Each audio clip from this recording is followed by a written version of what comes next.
उत्तर हरदोई जिले में विधान परिषद के सदस्य डॉक्टर राजपाल कश्यप के पिता की 13वीं कार्यक्रम में पहुंचे पूर्व मुख्यमंत्री अखिलेश यादव ने भाजपा सरकार पर जमकर निशाना साधा। उन्होंने कहा कि भाजपा सरकार तुष्टीकरण की राजनीति कर रही है। भाजपा ने जो भी अपने वादे किए उनमें से कोई भी वादा अभी तक पूरा नहीं हुआ है, न ही बेरोजगार युवाओं को कोई भी रोजगार दिया। अखिलेश यादव ने कहा कि नोटबंदी और जीएसटी ने लोगों को मारकर रख दिया है। भाजपा ने सिर्फ भ्रष्टाचार को बढ़ावा दिया है। इनका कोई भी काम धरातल पर जनहित में नजर नहीं आ रहा है।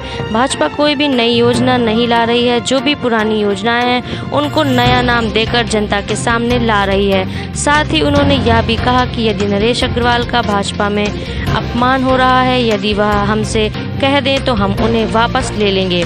अखिलेश यादव ने कहा कि नरेश अग्रवाल जब भी आना चाहें उनके लिए सपा के दरवाजे हमेशा खुले हैं। उन्होंने कहा कि देश की महत्वपूर्ण संस्थाएं उद्योगपतियों के हाथ बेची जा रही हैं, इसलिए इस बार जनता समाजवादी पार्टी के साथ है और आने वाले चुनाव में समाजवादी पार्टी बहुमत के साथ सत्ता में आएगी। जल्दी आप देखेंगे जो जनता के मन में है बदलाव लाने का मन जो है, उत्तर प्रदेश में परिवर्तन होगा, बदलाव आएगा और भविष्य में समाजवादी पार्टी की सरकार बहुमत की बनने जा रही है। धर्म की सियासत में बीजेपी से खतरनाक कोई पार्टी नहीं है। यूपी चुनाव से पहले किसी बड़े हिंदू लीडर की हत्या होगी या देश में हिंदू मुसलमान करके चुनाव जीतना चाहते? देखिए, भारतीय जनता पार्टी सबसे बड़ी साजिश करने वाली पार्टी है। आपको कहा कि लैपटॉप देंगे, बताओ हमारे बाबा मुख्यमंत्री जी ने क्या दिया आपको? भारतीय जनता पार्टी ने कहा कि हम किसानों की आय दोगुनी कर देंगे। आप बताओ कौन सी फसल की किसानों की आय दोगुनी हो गई? और आज अगर हम जानना चाहें इस महंगाई में किसानों की आय क्या है, किसानों की आय क्या है, भारतीय जनता पार्टी आय नहीं बता रही। मैं जानना चाहता हूं कि किस किसान की आय इन्होंने, किस फसल की पैदावार की आय दुगनी कर दी। नौजवानों का 70 लाख नौकरी दे देंगे। वो 70 लाख नौकरियां कहाँ हैं जहां करोड़ों बेरोजगार हों? इसी लखनऊ में बड़े बड़े आयोजन हुए थे जिसमें राष्ट्रपति, प्रधानमंत्री, बड़े बड़े उद्योगपति आए। जमीन पे क्या पहुंचा है? क्या लोगों को रोजगार मिल गए? नौजवानों को क्या नौकरियां बढ़ गई हैं? और कोरोना, कोविड जैसी बीमारी आई जिससे बड़ी संख्या में लोगों की जान चली गई। ये दवाई नहीं दे पाए, ऑक्सीजन नहीं दे पाए, बिस्तर नहीं दे पाए, और आज फिर जब वायरल बुखार फैल गया है, बच्चों की जान जा रही है। फिरोजाबाद में देखिए कितनी बड़ी संख्या में बच्चों की जान चली गई। यही हरदोई, यही फरक्काबाद, और आप कन्नौज में पता कर लीजिए कितने बड़े पैमाने पे लोग वायरल बुखार से बीमार हैं, अस्पतालों में बेड नहीं है। तो ये सरकार जो हर मुद्दे पर असफल हुई है, फेल हुई है, इनका सबसे बड़ा काम है भारतीय जनता पार्टी के लोगों का झूठ बोलना। इनसे अच्छा झूठ, इनसे अच्छी साजिश कोई नहीं कर सकता। इसलिए जनता ने मन बनाया है आने वाले चुनाव में परिवर्तन होगा, क्योंकि महंगाई का झगड़ा हो जाए।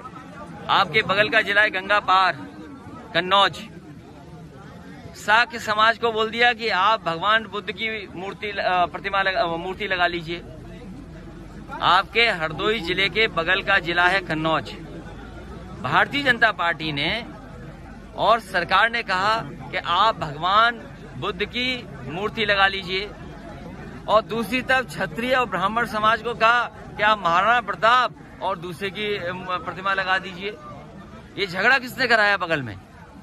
तो भारतीय जनता पार्टी जातियों में, धर्मों में झगड़ा कर सकते हैं। इसलिए हम सावधान करना चाहते हैं किसानों को, नौजवानों को, व्यापारियों को कि इस सरकार को हटाइए, और जनता ने मन बनाए हुए इस बार हटाएंगे। और मैं जानता हूं आप पत्रकार साथी बहुत सारे लोग जो सरकार को हटाना चाहते हो। भाई की सभा में एंट्री हो गई। सभी दलों से गठबंधन है हमारा, होगा छोटे दलों से। मुख्तार अंसारी के भाई की एंट्री सभा में हुई है, बेटे अब्बास की एंट्री कब होगी? समाजवादी पार्टी में जो आना चाहेंगे समाजवादी पार्टी में लेना शुरू कर दिया जाएगा। और सम्मान देने का काम आपके जिले से अच्छा कौन जानता है? अरे भाई, अपने जिले का पूछते तुम, कहाँ तुम गाजीपुर का पूछ रहे हो, आखिरी बॉर्डर का। क्या नरेश अग्रवाल की वापसी करेंगे? समाजवादी पार्टी हमेशा सम्मान देने का काम करती है। समाजवादी पार्टी ने सम्मान दिया है। और आपके जिले से बड़ा उदाहरण कहीं नहीं मिलेगा सम्मान का। सम्मान वापस लाएंगे क्या नितिन अग्रवाल और नरेश अग्रवाल को समाजवादी पार्टी में वापस? अब ये कहते हैं कि भारतीय जनता पार्टी के लोगों ने अपमान किया तो उस दिन स्वीकार कर लेंगे, सोचेंगे, विचारेंगे उसमें। भैया छोटे दलों पहले ये तो कहें कि भारतीय जनता पार्टी में अपमान हुआ है। भैया छोटे दलों से गठबंधन की बात आपने कही, राजभर साहब पहले ही कह चुके हैं 5 साल में 10 मुख्यमंत्री बनाएंगे, ऐसे में गठबंधन कैसे संभव हो पाएगा? ये आने वाले समय में तय हो जाएगा कौन दल किसके साथ होगा। ठीक, बहुत धन्यवाद पत्रकार साथियों का।